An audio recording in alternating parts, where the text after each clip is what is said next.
Okay, it's been a week since I started the 60-year dream. It's been 2 months, or it was 2 months of no studying or practicing reading Chinese before I started this. So I started off really basic. The first few days, I literally just took the first chapter and was just listening with the audiobook, which is on Audible, which is amazing. And I just followed along. And there were a lot of characters that I really recognized, even though there had been such a long period of time in between that. For example, even just this first phrase here, Zai Beijing, is like in Beijing. That's easy. And then obviously Nian, and my tones are all going to be off, so there's that. But anyway, that's year. So this is the year and then year, and that's I guess that's, what's it called? Oh, yeah, that's my radiator. Okay, that's not important. Quantifier or marker. I can't remember. It doesn't matter. Anyway, the point is that what seems to happen, and this happened with the first book that I used to the monkey's paw, is that the first few days of a new chapter, or the first few days of a new book, actually, I'll start to wonder, I'll start to recognize words, and I'll start to understand part of the story, and I'll start to recognize people.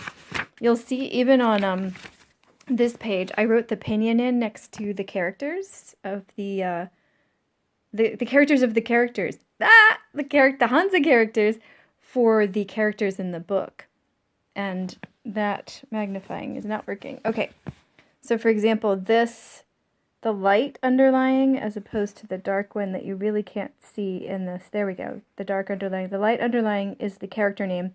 And that appears to be the main character, I think, is Zhou Shui Fu, which I'm saying wrong, but you can understand that what I'm saying in English is that's the character's name. So I don't do this the whole way through the book, but I do this at the beginning so that I can start to recognize every time we reach that character that is a person, that either they're speaking or something is happening with them or what have you.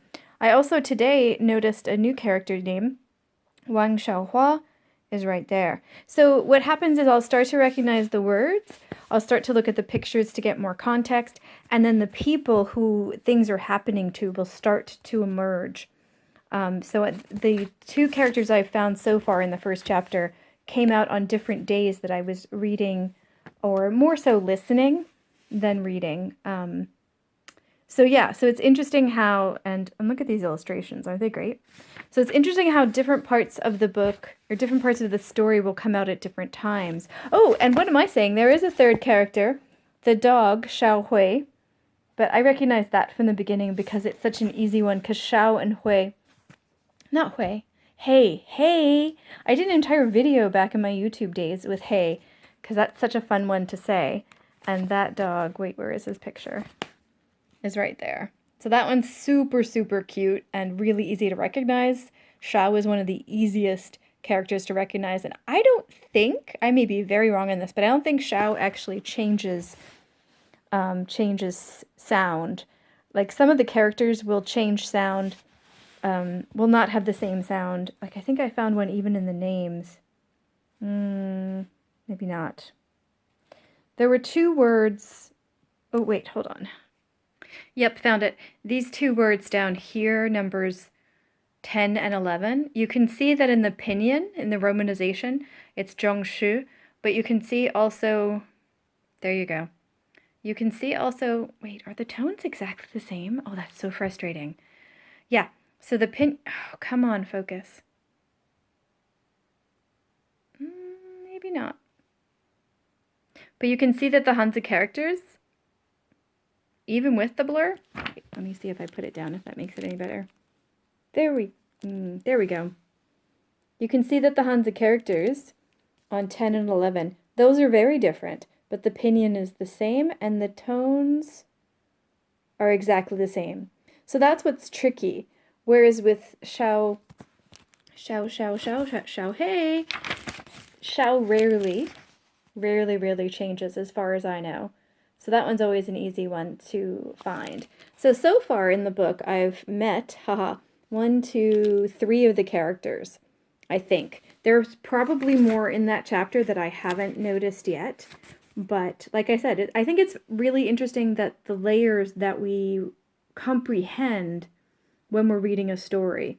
For sure, for me, so far it's been the general context, like they set up what's happening, where it's happening, that kind of thing really nicely. But then the general actions that are taken, I can tell when there's, obviously when somebody's speaking because there's quote marks still. And then the names start to pop out to me. Now, if I remember right from my first graded reader from last year, the next layer I think that I start to remember, or that I start to actually pick up on, are more of the actions that are happening. I'll start to understand or remember the verbs that I'm seeing and the actions that are happening, and I can start to see the movie of the narration in my head, which is really cool that there's so many nice pictures because I don't have to create what I think the characters look like. I can just actually use these in my head. But I can start to animate it in my head and start to see the story in its full actions. And then I think the last layer for me, honestly, is the emotions that come across in this. I don't know for sure if this is as emotional as the monkey's paw is, because chapter 6 broke me repeatedly in a good way, in a very emotional, I felt the character kind of way. But because right now, again, I've just spent the past week on chapter 1 and I will move on to chapter 2. Even though I don't fully understand chapter 1 yet, I'm going to do both of them together for the next week.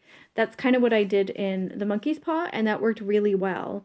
Eventually, I had to just stick to 2 chapters instead of all of the chapters that I had read before, because with 10 chapters total, it gets very time consuming, and I don't review enough of the current chapter when I did that. So I'll probably do two chapters at a time, the past one and the current one. So yeah, so we'll see what happens next. Oh, I don't want to actually look at the pictures yet, because the pictures are so good, they'll give away part of the story. It is based on Rip Van Winkle, so if you know that story, then you already know what I'm about to find out, but I'm not going to peek. Anyway, that's my Chinese language reading update. If you haven't started reading these books yet, you really do need to start. It's Mandarin Companion, and they have so many different ones, and part of what's motivating me to get through this one, even though I'm only doing a chapter a week, is being able to move on to the other stories. Because they're really cute, and as you can see, even though it's based on Rip Van Winkle, they reset them in China. So you get a bit of cultural context and culture. You get the Chinese culture sprinkled throughout the book as well, because it's part of the story. It's part of the characters' lives. Anyway, okay, so that's my report this week. I'll be back next week.